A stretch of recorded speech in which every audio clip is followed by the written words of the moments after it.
We're going to take you live, in fact, to the SACP's Central Committee meeting that is currently wrapping up its final day out in Braamfontein, Johannesburg. Let's take a listen in. By the Ambassador of Venezuela, the Bolivarian Republic of Venezuela, Ambassador Carlos Feu. It's a comrade for us. We felt that it would be important that he shares with the South African public about the impending catastrophe that has been planned by the United States government. We marched to the U.S. consulate yesterday at a picket, but he will give you much more better details than us. So we have asked him to join here. So I'll shift here so that he be the one presenting to you these developments in his country. Let's bring her. Okay.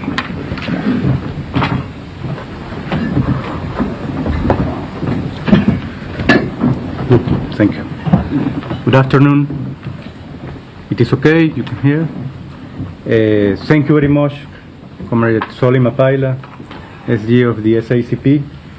Thank you to the South African Communist Party also for all the support you have expressed to our people, to our government in Venezuela, and especially for allowing us to have this space with you and to share the recent situation that we are facing in Venezuela. Thank you very much. It's very important to us and we really appreciate it. The object of my speech is to clearly present to you the serious situation of aggression being orchestrated against Venezuela and to dismantle the false narratives that sustained it. Venezuela is facing an unprecedented aggressive escalation in recent days. We have witnessed two simultaneous and coordinated moves by the United States government. On the one hand, a tangible military deployment. That means the mobilization of warships toward the Caribbean Sea, near our sovereign waters. That includes USS destroyers, several USS destroyers, as well as the USS Newport News, that is a nuclear submarine, just near our coast. This is not a routine exercise. It is a show of force designated to intimidate us. On the other hand, we are facing a psychological and media war. Senior spokesperson for the State Department of the U.S. government and the Attorney General of U.S. have made public statements, massively disseminating the fake narrative that Venezuela is a narco state, a message they multiplied through the media and social networks they control. The real objective is the regime change policy in Venezuela. Given the resounding failure of all their previous attempts, including the fiasco of the pseudo-puppet president in 2019, the U.S. government is turning to the military option to impose a government aligned with its geopolitical interests and seize our vast natural resources. In 2019, they tried to impose a puppet government and failed. Today, the strategy is inventing a pretext to intervene. Given this failure of regime change, they have relaunched the fake narrative of the cartel of the sons, a recycled lie already used in the first Trump administration, when they also spoke of an alleged cartel and deployed military force in the Caribbean in 2020. Incidentally, this fabrication was never mentioned again during the Biden administration. We have to remember that those are the same producers of the fake narrative of the white genocide in South Africa, or in 2003, the fake narrative of the weapons of mass destruction in Iraq, which was clearly the fabrication of a pretext for a military intervention. They, the unreliable U.S. government, accuse us of being a narco state. But let me share with you some words of a regional leader. It is Gustavo Petro, the President of Colombia, but also the President of the Community of the Latin American and Caribbean countries. He said, and I quote, that the cartel of the suns doesn't exist. It is the far-right's fictitious excuse to overthrow governments that don't obey them. I end quote. This is a well-known script. First, the target is demonized, then a pretext is fabricated, finally intervention takes place. It is the same script used to justify catastrophic wars in the past, such as I mentioned it, the invasion of Iraq based on the light of weapons of mass destruction. Beyond the political rhetoric, there are facts and technical reports. This is where the lie completely falls apart. The most important global report, which of the United Nations Office on Drugs and Crime, is categorical. Venezuela is a territory free of illicit crops. Furthermore, global drug trafficking routes do not pass through Venezuela.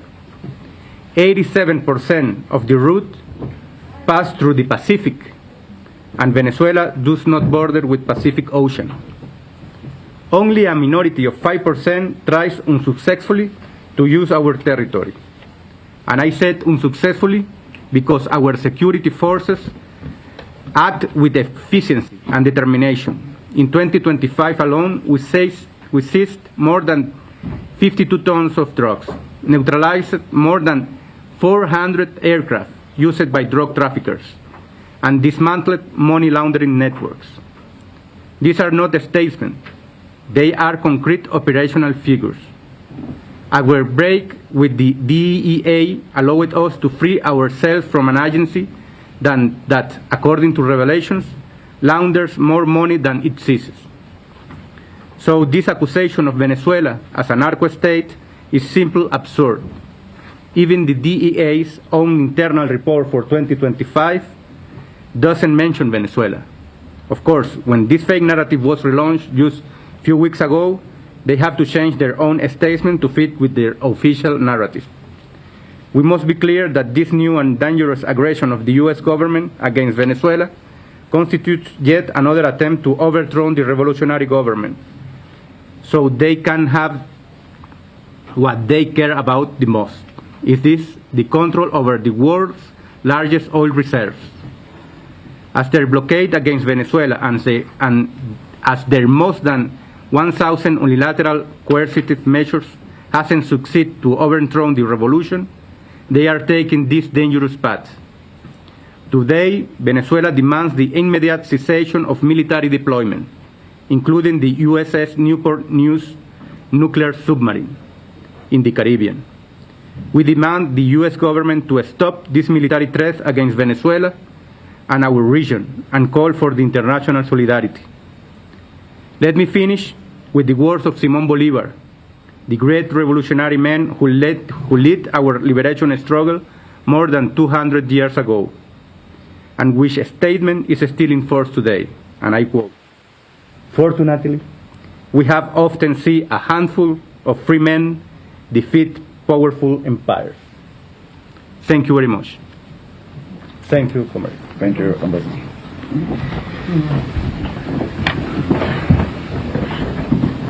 Thank you.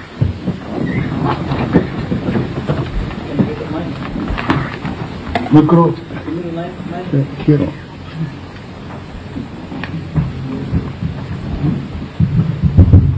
Right.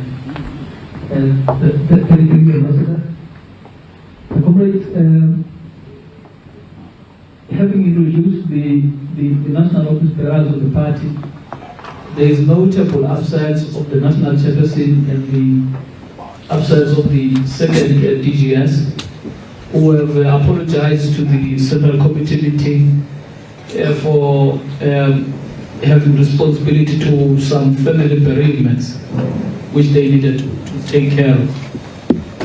Now I am going to hand over to the General Secretary to read the statement of the Central Committee. Over to you, Committee. Yes?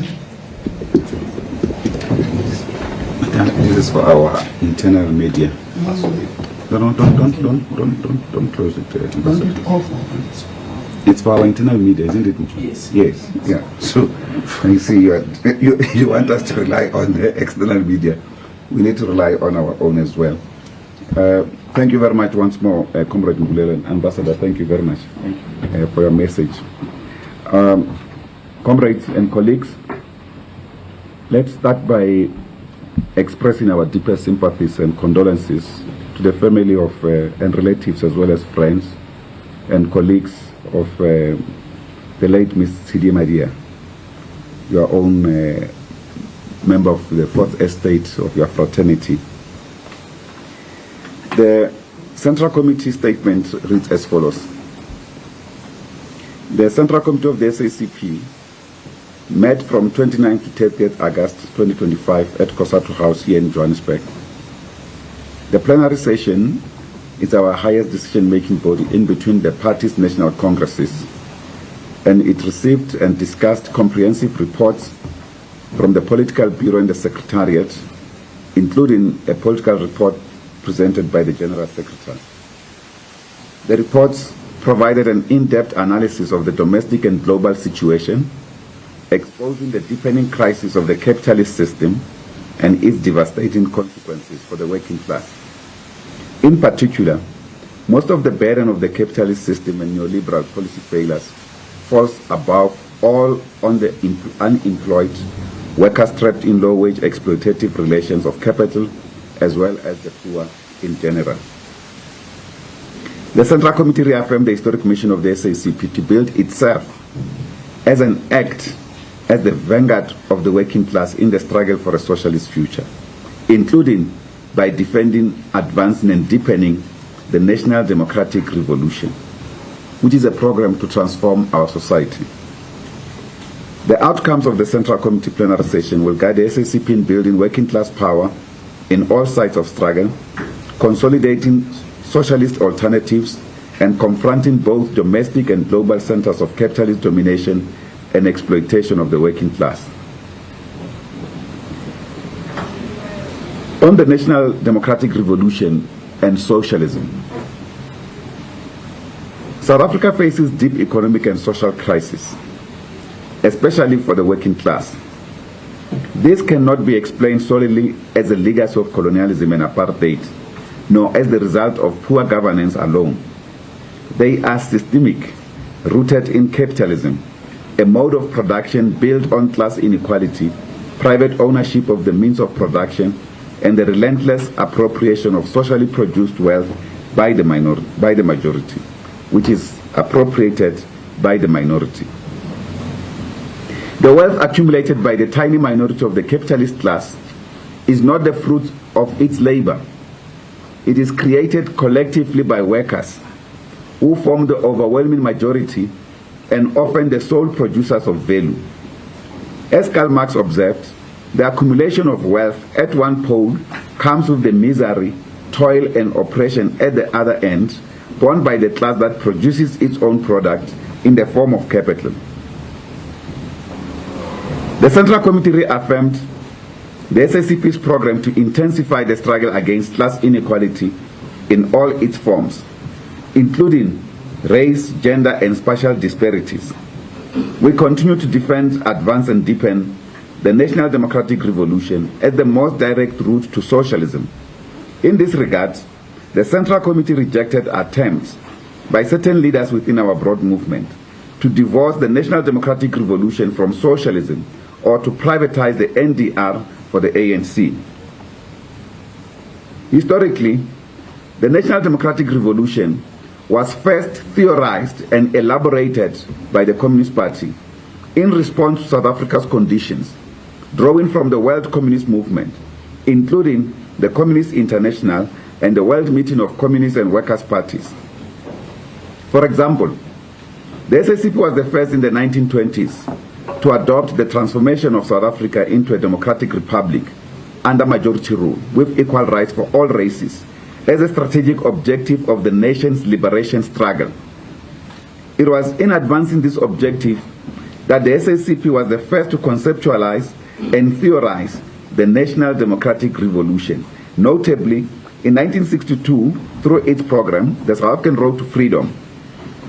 Because we are opposed to capitalist private property relations and therefore never treated it as a private property, we welcome the ANC's adoption of the National Democratic Revolution 7 years later in 1969 in Morogoro, Tanzania, in its first strategy and tactics document. Therefore, the SACP rejects the argument that when contesting the 2026 local government elections, it should do so on a platform of a socialist revolution alone, detached from the National Democratic Revolution. This argument is theoretically flawed and risks provoking the very conflict with the ANC that its proponents claim to avoid. The SACP condemns all attempts to provoke such conflict. The SACP is not preoccupied with contesting the ANC, which remains an ally as long as we share strategic objectives both in theory and practice. Exercising our rights, the SACP will contest the 2026 local government elections to defend, advance and deepen the National Democratic Revolution in connection with the pursuit of socialism while confronting the failed neoliberal policy regime imposed since 1996 under GEA and subsequent reformist policies. Those who invoke selective amnesia ignore that the SACP rescinded its short-lived initial statement on GEA, replacing it not only with subsequent statements, resolutions and declarations, but above all, also with a consistent campaign against the policy. This campaign sharpened differences with the ANC, which played themselves out at the 10th National Congress of the SACP in 1998. In opposing GEA, the SACP characterized it and the reformist tendency behind it as a 1996 class project, generating further contradictions with its proponents. Few in South Africa will forget these historical facts.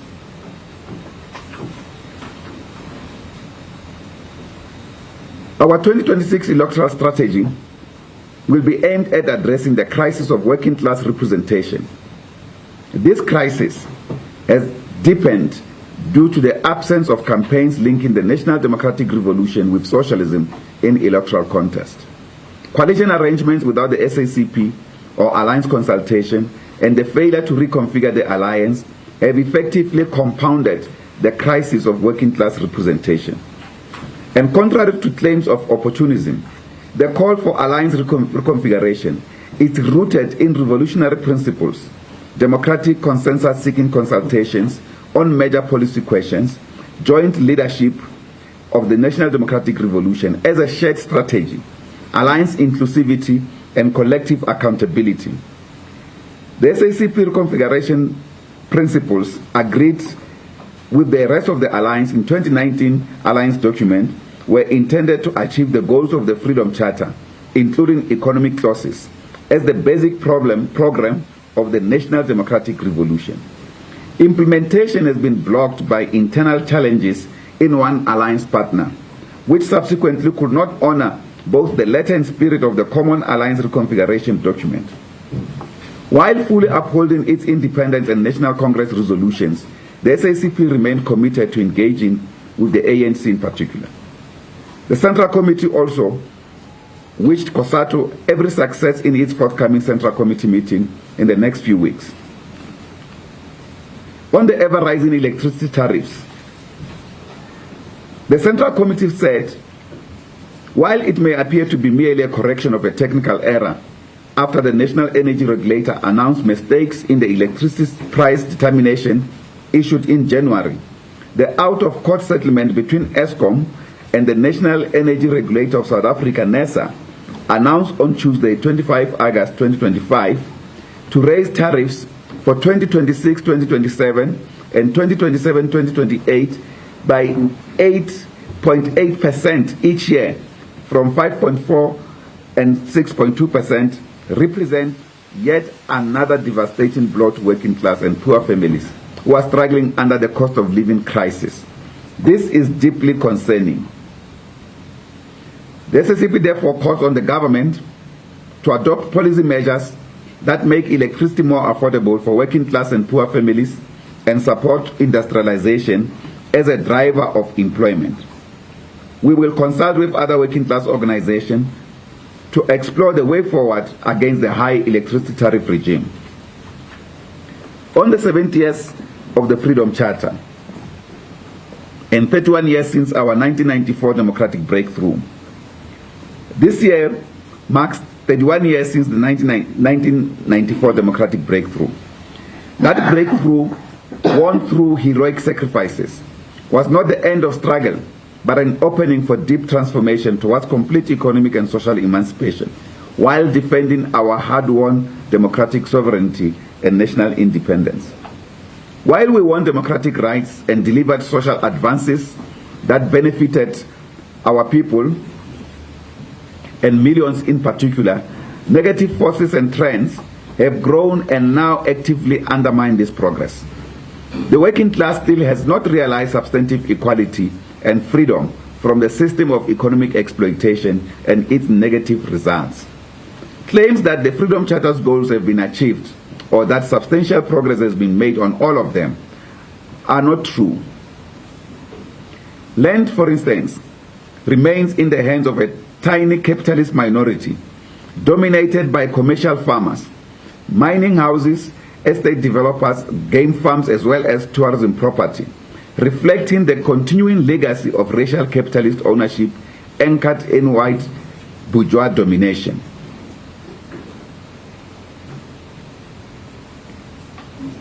In land restitution and redistribution and tenure security, most of the few beneficiaries of the little progress made have largely been abandoned under austerity, deprived of post-settlement and multi-sectoral economic development support. This defies the Freedom Charter's call that all land, and we underline this part, all land shall be redivided among those who work it, and the state shall support them with implements, seed, tractors, and dams, referring in modern terms to what we call productive equipment, machinery, inputs, other resources, and technical capacity. The Freedom Charter declared that mineral wealth, the banks, and monopoly industries shall belong to the people as a whole. Yet the commanding height of the economy remained firmly in monopoly capitalist hands, largely white-owned and tied to global finance. In reality, for example, in mining, the vast value of minerals is converted into profits for capitalist bosses. This effectively transfers ownership of mineral wealth in proportion to that value from the people to a few private hands. This prevails in a context where mineral royalties and contributions to development from social and labor plans remain insignificant compared to the wealth extracted. Neoliberal austerity, structural reforms, and deregulation entrench capitalist domination by weakening state-owned enterprises, depriving them of recapitalization and growth, dismissing support as bailouts, and systematically eroding state participation in the economy, including in the productive sector, to benefit private profiteering interests. In the energy sector, ESCOM has been deliberately weakened by state capture and neoliberal restructuring and reforms to create space for private power producers under the false pretext of a just energy transition and claims of stretched state resources. Meanwhile, the government guarantees these private power producer projects, shifting risk to the public. In aviation, South African Airways was driven to collapse under the same paradigm to prepare for privatization and domination of the sector by privately owned airlines and cargo services. The Post Office and Post Bank face similar threats as the same agenda is pushing social grant payments to private commercial banks. Privatization now means more than selling state assets. It includes the systemic weakening of state participation in the economy, leading to its replacement by competition among private profit interests, as well as the outsourcing of functions once performed by the state. Neoliberal structural reform targeting key infrastructure, including electricity, rail, port, water, and the high radio frequency spectrum, which was recently auctioned to the highest bidders, reinforcing the Vodacom and MTN duopoly as the two captured lion's share of these productive national assets. The Freedom Charter said, there shall be work and security, yet unemployment is catastrophic and exploitation has deepened through casualization. Labor brokering and other practices that made employment perpetually temporary, insecure, and reduced workers' share of production income. Instead of sharing in the economy's wealth, inequality has widened, with a handful of capitalists appropriating vast wealth while millions remain in asset and income poverty. The working class is excluded from power, leading to mass alienation and voter absenteeism rather than the people governing. This is not apathy, but a rejection of a system that serves the few, the capitalist system. The SACP will not blame the masses. We will intensify grassroots organizing, principled struggle and programs that meet material needs of the people. The next 31 years must break from the capitalist trajectory. We need an organized, militant working class to lead society to real democracy and socialism. On the unemployment crisis, the capitalist system and long-term neoliberal policy failures. The unemployment crisis in South Africa is not a statistical illusion. It is a structural outcome of an economic system built on exploitation. The attempt by corporate interests, such as the retired Capitec Chief Executive Officer, to claim that unemployment stands at 10% was not an innocent error. It was a calculated distortion designed to protect the image of capitalism and to delegitimize scientific evidence from Statistics South Africa. The SACP stands with Statistics South Africa and rejects the claim made by the retired Capitec boss. Rather than pursuing evidence-based policy making, which requires change in policy direction, given the more than 31 years of failure to overcome unemployment crisis, 2 ministers and several ANC MPs sought to lend credence to the false assertion by the retired Capitec Bank Chief Executive Officer. He had also claimed that StatSA's labor force survey ignores work in the informal sector.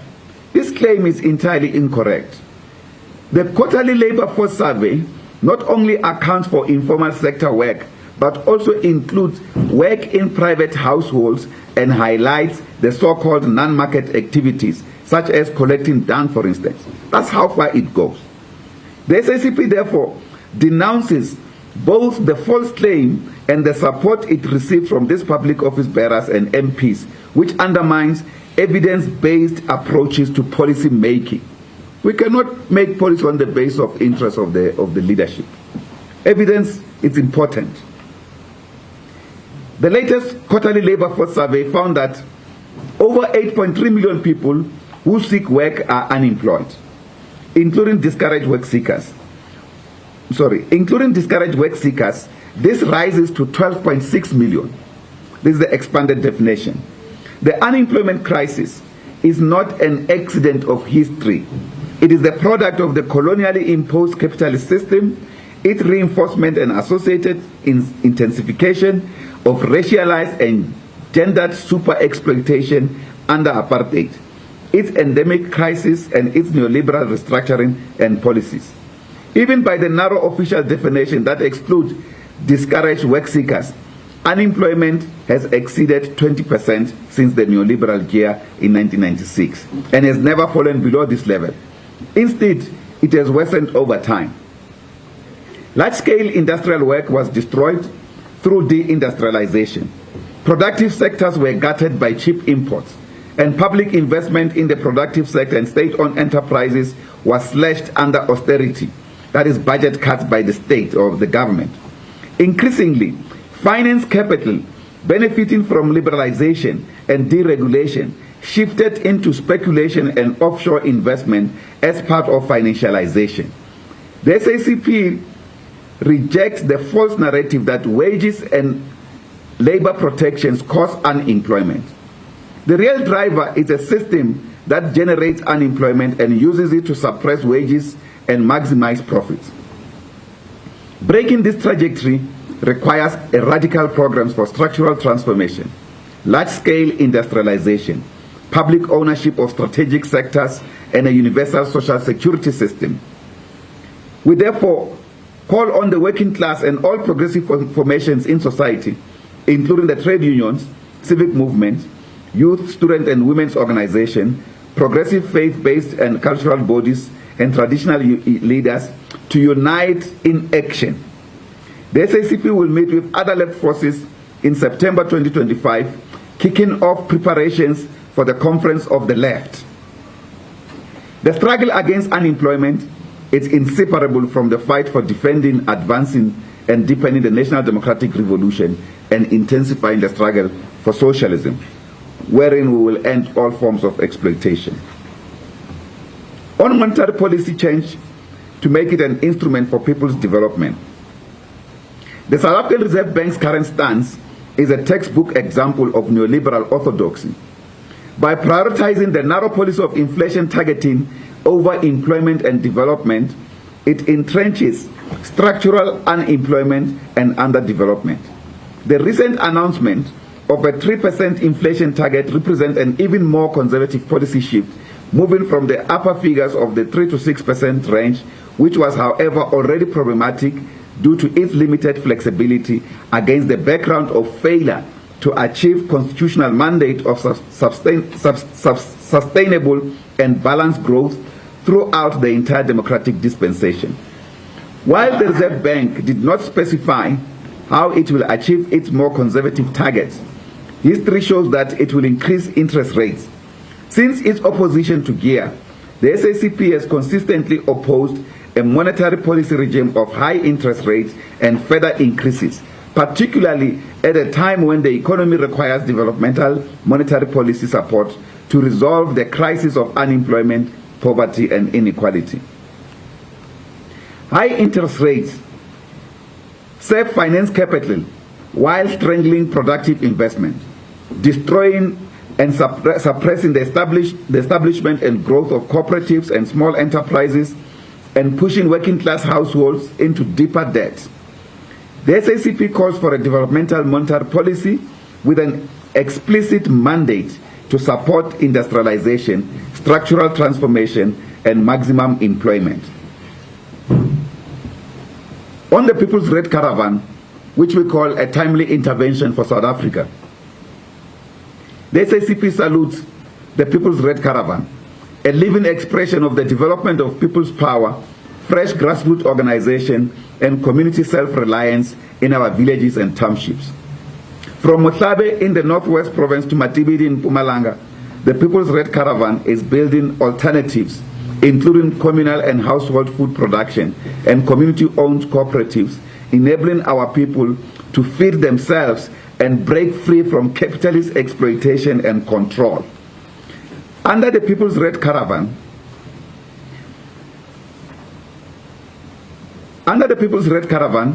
SACP leaders and volunteers work side by side with residents in villages and in the townships, with the active support of community organizations, trade unions, and progressive traditional leaders, to fix schools, crèches, clinics, soccer fields, and even bridges, to improve safety and security, and to provide access to water and electricity for productive use.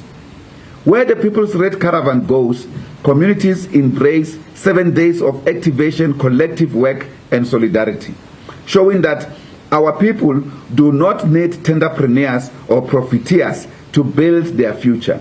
This intervention is not charity.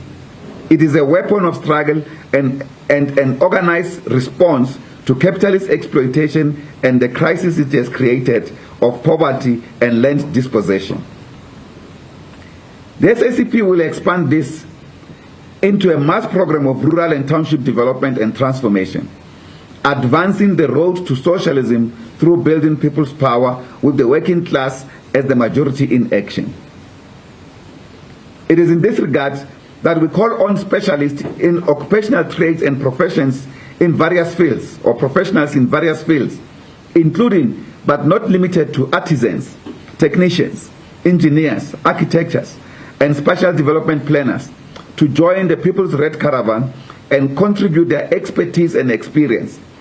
We also call for support through tractors, irrigation equipment, planters, borehole machinery, graders, and other inputs. We have found this more needed every time we've gone to this particular community. We want to thank those professionals that have joined us, including some of the engineers that came, starting in Motlabe, to help directly to fix the problems and on the basis of challenges that we found in the community. For instance, when we were confronted with a collapsing bridge, we couldn't just fix it. We needed engineers, structural engineers, to come and look at it and see what is it that can be done. On industrial policy, to drive industrialization and address unemployment and poverty, we are cautioning that deindustrialization continues in our country. The closure of ISCO, a former state-owned enterprise, privatized to now called ArcelorMittal, along with 12 companies in the automotive sector, including companies like Gabriel, Goodyear, Johnson Matthey, KLT, NGK, Venture, Foxtech, Steelbest, and Jackie, in the last 2 years, have affected thousands of workers through retrenchments. Other retrenchments have occurred in the automotive assembly sector and in sectors such as mining. The SACP pledges its solidarity with the workers and their organization, NUMSA and the NUM and other unions, and especially with the workers and their families. We call on the government to strengthen its interventions, including responding effectively to the tariffs imposed by the United States imperialist regime under one Donald Trump, without compromising our trade policy sovereignty. The SACP reaffirms the strategic importance of building a people's economy anchored in collective ownership and social solidarity. And drawing from lessons from the People's Red Caravan, it is clear that South Africa's dependence on imported inputs, like machinery and productive technology, undermines industrialization and rural economic development. The SACP calls for an industrial policy that prioritizes domestic production of inputs and productive equipment, including production of tractors, irrigation systems, borehole drilling machinery, which are all linked to research and development, as well as employment creation.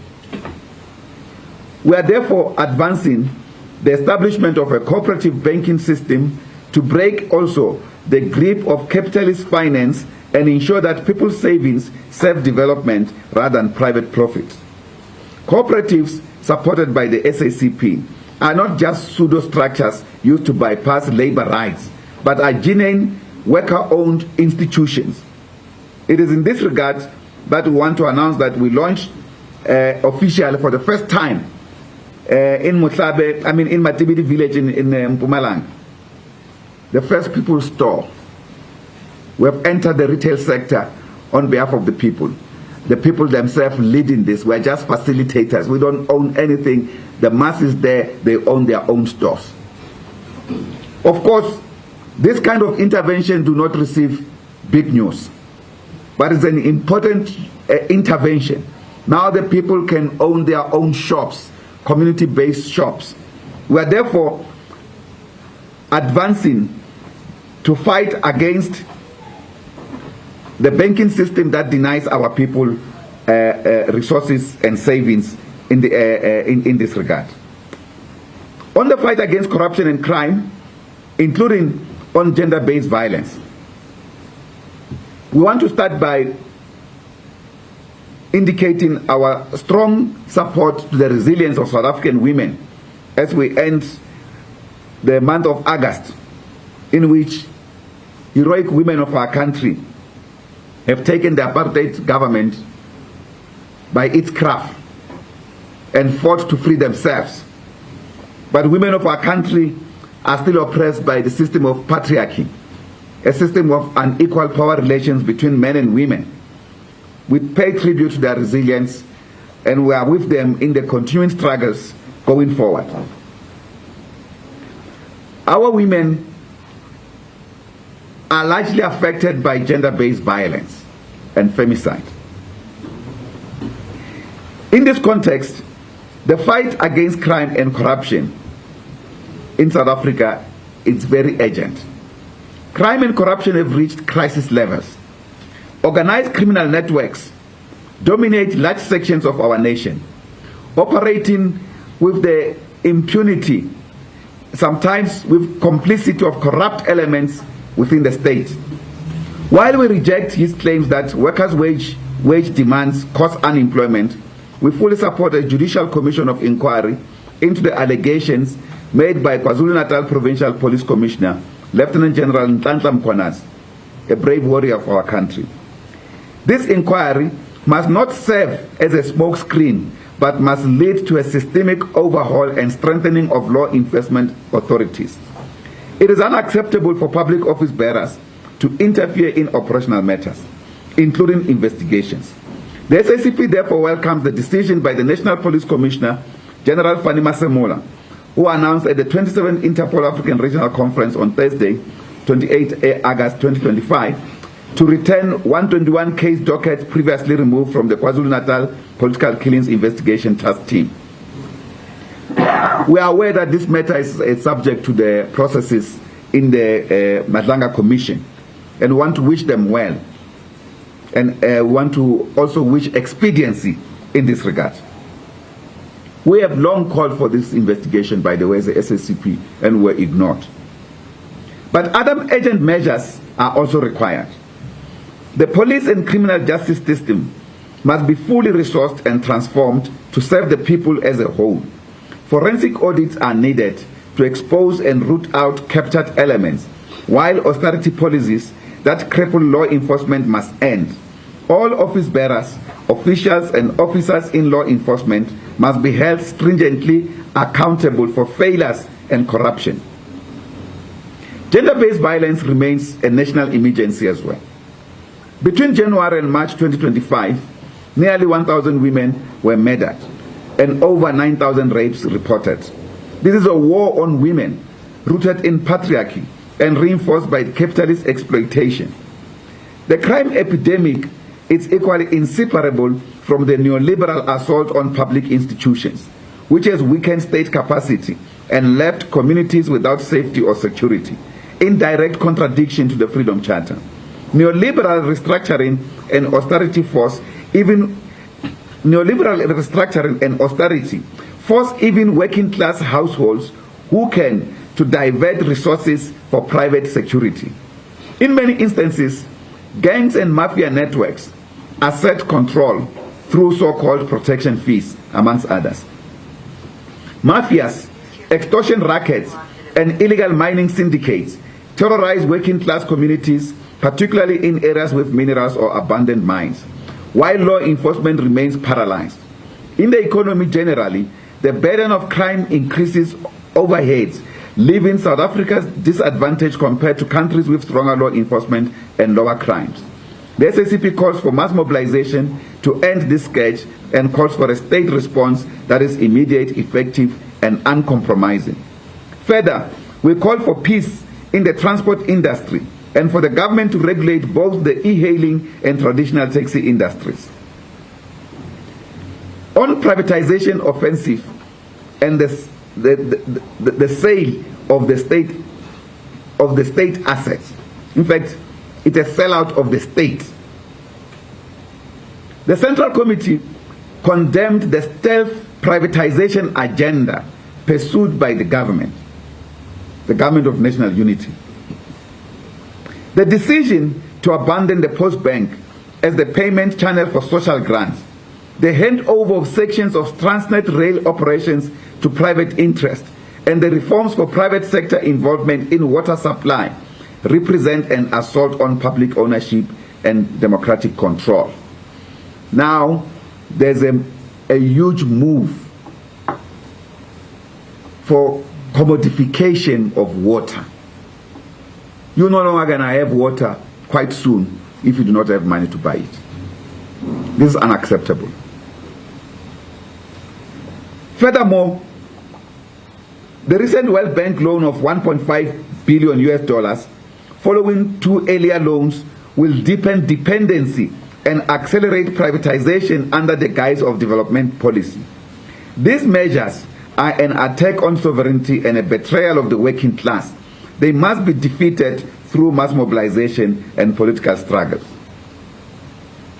On the national dialogue, the SACP, excluded from the process by not being invited, remains committed to a national dialogue that is truly a whole of society process.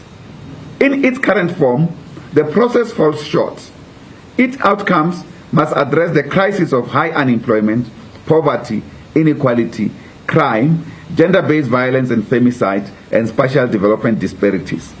Without doing so, the national dialogue will be a failure. The international situation and solidarity. The current international situation is marked by American aggression and imperialism, both through direct military action and indirect policy measures such as tariff regimes and others. At the same time, in response to the situation in its historical and broader context, alternative geopolitical blocs are emerging. The BRICS Plus countries, for instance, are consolidating trade and other relations amongst themselves. This reflects a shift towards a multipolar world in which the hegemony of the US is, while still strong, declining. The oil trade between Russia and India got maintained despite US objections, demonstrate the relative strategic and political autonomy of both nations. Yet the world remains met in capitalist crisis and imperialist aggression, and the return of Donald Trump to the White House intensified US hegemonic dominance, economic coercion, and militarization, as we have now seen with the threat on Venezuela. The USA has positioned its military ships near Venezuela under the pretext of combating narcotics. The ambassador here explained this in full detail. What we can simply say is that the SACP condemns the US violation of Venezuela's sovereignty and calls for immediate withdrawal of US forces and to end the illegal sanctions on Venezuela and other countries. Bolivarian Republic of Venezuela has long faced US threats for seeking an independent economic and foreign policy, which we fully support. The SACP stands equally with the people of Sudan, most of whom are working class and poor, against an ongoing civil war that has claimed an estimated 150,000 lives. This is a major disaster. It has further displaced nearly 13 million people and left 70 to 80% of health facilities non-operational. The working class bears the brunt of the conflict, including targeted massacres based on ethnicity. Both armed factions must be held accountable for crimes including of genocide, ethnic cleansing, and sexual violence. Imperialist powers also fuel the war to control Sudan's resources, with severe consequences for African peace and sovereignty. The SACP supports solidarity movement across Africa and the global south to end the war and rebuild Sudan. The continued US blockade on Cuba is both unjust and illegal under international law. For over 50 years, the Cuban people have suffered economic and political repression for choosing a socialist development path. The SACP condemns the US economic blockade on Cuba, reaffirms solidarity with Cuba, and calls on the South African government and the people to deepen relations with Cuba for mutual benefit. We reject these efforts to tarnish Cuba or restrict diplomatic and trade ties with South Africa. As we all know, Cuba played such a critical role in our own liberation. Had it not been Cuba, of course our struggles as well, the implementation of Resolution 435 by the United Nations would not have been that possible. Cuba stood firm and said there must be full independence of Namibia and called for the release of President Nelson Mandela and the commitment towards democracy in South Africa. That's why Commander Fidel, after the end of Quito-Kwana Valley battle, the war in Angola to defend Angolan independence, working together with the Cubans and the MK combatants in the northern front, because Quito-Kwana Valley was in the southern front of Angola. Fidel said, the history of Southern Africa will be written anew. Pre and post Quito-Kwana Valley. That's how significant that intervention was. So we can no longer isolate Cuba as democratic South Africa. We owe so much to the efforts of that Cuban revolution. On the genocide in Palestine, committed by the apartheid Zionist settler regime of Israel, which is one of the greatest human crises of our time, the ongoing attacks on a daily basis, including the killing of health workers and media personnel, children and women, reveal the extreme measures Zionist Israel, supported by the US, is willing to take to exterminate the Palestinian people and annihilate the Palestinian state. The SACP reiterates its call on the South African government and people to maintain an unwavering solidarity and support with the people of Palestine. Imperialist aggression in the Middle East is further emboldened by the genocide in Palestine. Plans for military intervention in Syria and Lebanon threaten to deepen regional crisis.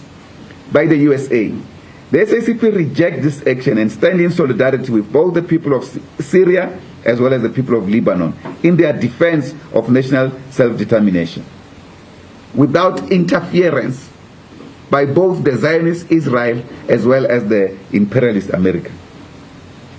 The SACP notes with reference the 80th anniversary of China's Victory Day celebrations in the people's resistance against the Japanese aggression and the World Anti-Fascist War after the Second World War. The Second World War. This milestone, which will take place, we've seen extensive preparations, and we've seen many leaders across the world joining the Chinese people to go and celebrate this important victory. This milestone marked the foundation of a modern, independent, and sovereign China. We offer our congratulations to the Chinese people and to the Communist Party of China. We equally reaffirm our support for the people of Swaziland and the democratic forces in Eswatini in their struggle for democracy, and for the people of Western Sahara in their struggle against Moroccan occupation and for self-determination. The SACP remains committed to building solidarity and cooperation among left and working class organizations across Africa. That's why we support as well the comrades in the Sahel region, and we've indicated our preparations to visit that region, particularly in Burkina Faso, Niger, and Mali. We will revive equally the Africa Left Network Forum and launch the Southern Front of Solidarity to unite the left forces, trade unions, and social movements across the global South, in which we will be strengthening regional and continental work, which is central to advancing working class struggles. This is the end of the statement. Our sincere apologies is a little bit longer, because in the previous statement, which we left out certain things, particularly on the GNU, some ANC leaders said it was not in the SACP statement. That's why we had to wait another central committee to correct that, because they have to reaffirm what was left out in the previous statement. Our apologies for this long statement. Thank you very much. Colleagues, first let's thank the TS for the statement. So, Comrade Paul or Comrade will circulate the mic for colleagues to ask questions.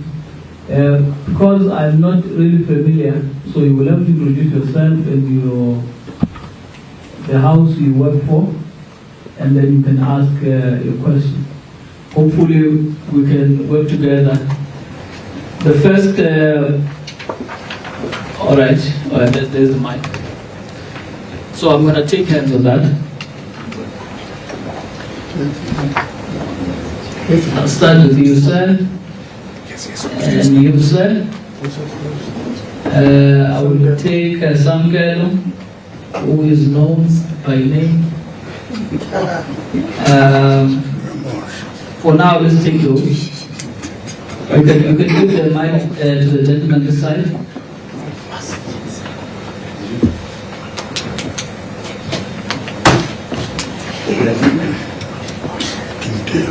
Good afternoon. My name is Nteru. I'm with the SABC.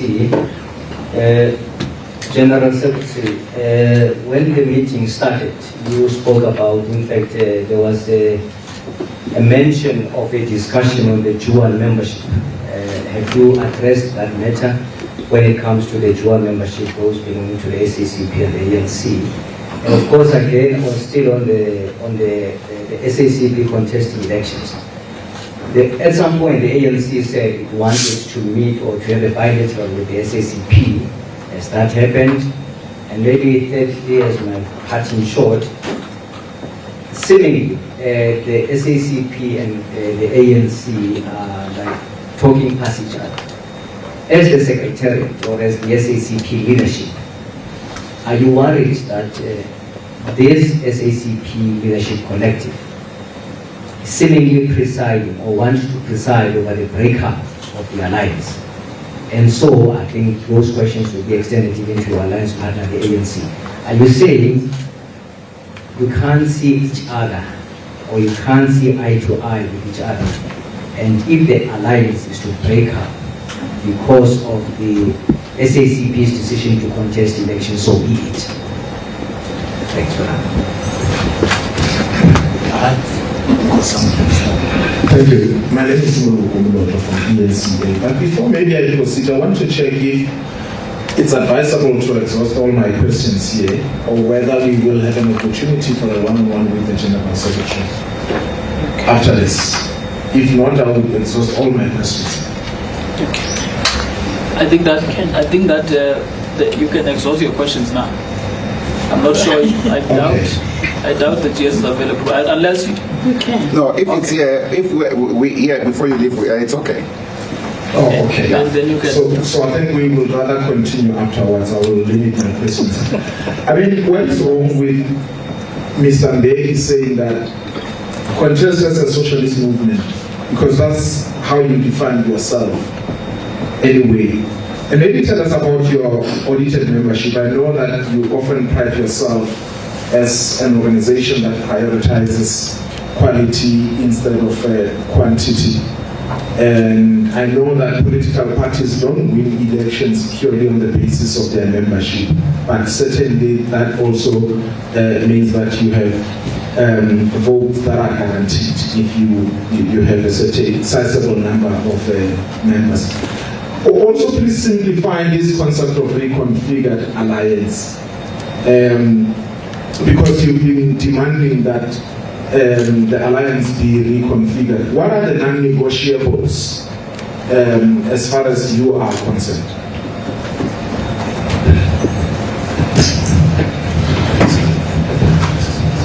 The last hand. Some Ambassador from the SABC. Mr. Mapaila and the other officials of the Communist Party pointed questions on the issues pertaining to former President Mbeki. What is the SACP's posture, particularly noting some of the comments he has on the SACP contesting elections next year, knowing your historical battles with him after he dubbed some of the leaders of the SACP and Kusantu as ultra-leftists around the era of 2002 going towards 2005. Then secondly, on contesting, you recently contested awards, World 13 in Peter Mukaba and Kurokwa, if I'm not mistaken, you already came out with 80 votes or 70 votes within that particular award, which does not even constitute a branch in normal terms, to say a branch of the ANC or any other political party with 100 members, that you failed to constitute a branch in the form of votes. What makes you think South Africans in other parts of the country can go out and vote for you? Using in the historical context that James Newman, when he was moved as the mayor of HAP, I was with you, Mr. Mapaila, in Echana. At the time of the height when South Africans were saying SACP contest elections, and he simply kowtowed or became cowardized and never contested within that particular year. The bar has bought it. What makes you think we can now go around and get that support when that support is gone to the DFF, that support is gone to the MK party? What ideological and intellectual methodology did you use to research, to say that you will get this number of votes that will make you a significant player post the 2026 election? Then will be presented with metadata of that particular stats or research that you have done. Because at this point in time as you're speaking, there is nothing that backs up your talk of historical facts on the table of numbers, apart from the recent by-elections that have been held in Pitamukaba and in Zimahulu, where you had about 2 or 3 councillors PR in that particular municipality. Then lastly, on the allied relations, which have been tense over a period of time, is this the end of the tripartite alliance, where you've got some of the Central Committee senior leaders who are absent in an important Central Committee meeting that takes a decision on next year's elections, where you are facing a backdrop of alleged and perceived reluctance of some of your most senior leaders who are currently serving in cabinet at the behest of the ANC, who have to choose whether they use those resources that have been given for the ANC to campaign for the SACP or to campaign for the Truth House. Where do you find yourself with those, the likes of David Zamando, David Masondo, who are in cabinet, who are in the executive, who are ministers and deputy ministers, Popira Matupa, who's a premier in Limpopo, who's a leader of the SACP in that particular province, and Lichu Matabat, what do they choose? Red or black, green and gold? Thank you.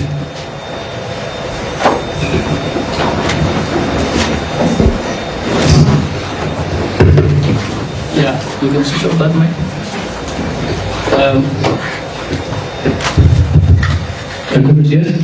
We'll hand over to you to answer the questions. Hopefully, the answer will be comprehensive enough to not require a second round. Hopefully. The second political report. I think that some guy. Yes. You gave a speech. Rather than questions. No, thank you very much for the questions. Firstly is this question of dual membership. We had an extensive discussion about it. It's an important matter in the alliance because it recognizes that the common program that we are pursuing, the program to transform our society to end racial discrimination and racism and create a non-racial society, the program to end patriarchy and deal with sexism and create a non-sexist society as we defeat patriarchy, a power relations system between men and women, in which under South African conditions these power relations are unequal and women are oppressed, as well as the program to deal with the economy and create an egalitarian South Africa, a society of equals in ownership of wealth, in living conditions, and in access to the material wealth of our society. This is at the core of what we sought to resolve in the National Democratic Revolution. In other words, when we began to fight against the colonial regime, later on the apartheid regime, as well as fighting against imperialism. This is the single most important program of the alliance. This is what unifies us. So that's our program. Now we're saying this program has itself been in crisis under the leadership of our ally, the African National Congress. And our views have been ignored in many instances on how to resolve these problems. We've just mentioned now problems around austerity, that is budget cuts, in key social services in which many of the programs of transformation of our country are not possible. So when we have an ally that has been given the full mandate to lead the National Democratic Revolution or the alliance and to participate in government on behalf of all of us in the alliance. So when you say, Samge, in your speech, these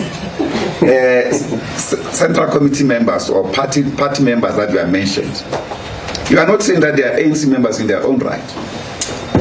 Yeah, that's a major witness, even from the media. They are ANC members in their own right. As much as members of the ANC, they decided to join the Communist Party and pursue a further struggle to deepen this transformation. But the location of the South African situation, you needed to resolve these three interrelated problems of race, class, and gender. So it's a common program of the alliance. We have now removed officially the white minority in positions of power. We have got a democracy. For a long time, for instance, we had even now, we still have the President Ramaphosa as the African president. But what does it mean for the poor people in the villages? 30 years into democracy. That's the point that we are discussing. That's the point that we are resolving. And when our ally that has been mandated to lead this decided to sell the country to international capital, to neoliberalism, and destroy state-owned enterprises, the capacity, the instruments of development meant for the rest of our people, and say the development of our country will come from investment and corporations who have no mandate, who have no accountability whatsoever to our society. When that is not being listened to, we have been raising these questions, debating these questions, from even when President Mbeki was president of the ANC. We have put these questions on the table for discussion. That's why we coined the concept of reconfiguration of the alliance. We said the alliance cannot continue to operate the way it does.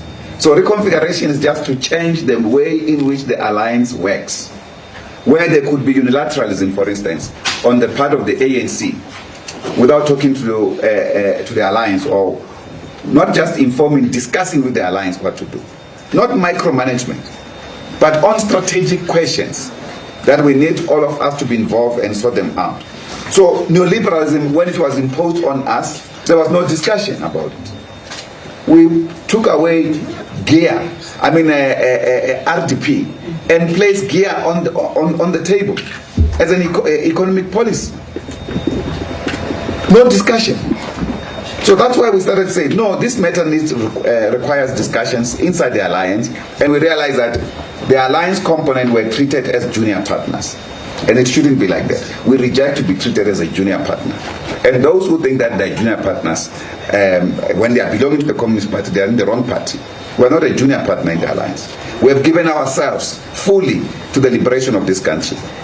We have made major initiatives in the struggle for national liberation in this country, including venturing into armed struggle together with the African National Congress.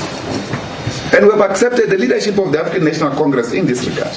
But we ventured there even first as NK. We established NK ourselves, jointly with the African National Congress. It was not just only the African National Congress. So the question of dual membership arises on the basis of common program of our national liberation struggle. And that question, to resolve it at the moment, is to deepen political engagement at the leadership level. But we've tried our best. We do not want this thing to be placed only on the table of the SACP alone. We have said to the ANC, even after the last 15th Congress of the Communist Party, when it took a decision, that decision was with a deadline of 6 months.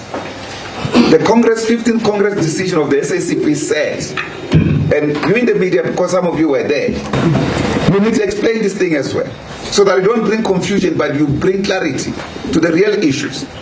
The Congress said, if there's no reconfiguration of the alliance, which we have debated for more than 2 decades, if there's no reconfiguration of the alliance, the SACP must contest election on its own, with or without the configuration of the alliance, by the meeting of the Augmented Central Committee, which was meant to take place end of December or by December 2022.